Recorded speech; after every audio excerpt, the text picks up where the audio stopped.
You got to kind of tweak your defense to your personnel, and we're a little bit more athletic, so we can do a little bit some different things. We don't have to just hang in there and sit in there and be one-dimensional with our defensive line. You know, we can play them in different positions, and we can do different things with them.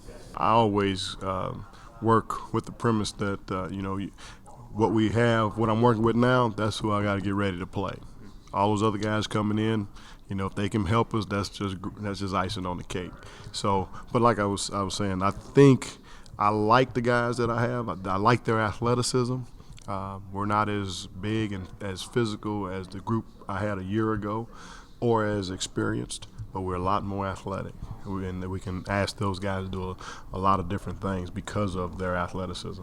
You know, we've been able to develop a little bit more depth across, you know, every position on defense, and at the LB spot, you know, obviously there's a few guys in there that have played a lot of ball, you know, the Ben Heaney's, the Jake Loves, even Skyler's played a lot, Victor Simmons, Courtney Arnick, Michael Reynolds, you know, all those guys have played a lot of football. So, you know, those guys need to continue to progress where they're at, and then bringing, you know, some younger guys along, you know, like, you know the Goez and a few guys that didn't play last year, like Marcus Jenkins Moore and Kellen Ash, bringing those guys along. But, you know, really, right now we're at the part of focusing on just getting better each day and learning how to play a little bit more effectively. You always tweak things on defensively, but there's no wholesale changes.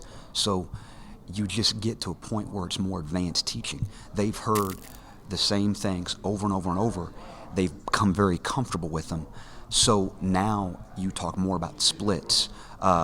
Hey, look at 2 and 3. How close are they? What route combinations do you normally get? There's just a little bit more advanced teaching, and just, I mean, you got experience. You got 4 guys back there that played a whole lot of snaps.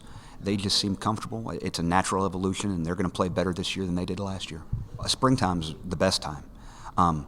There's not that you have more time with the players as far as there's space between practices that you get to talk about the nuances more. It's really a technique, a fundamental, where you kind of polish the diamond, where you get better as a player, and there's not that threat of, listen, we got to get this and we got to get this in because we're going to go play, you know, Baylor.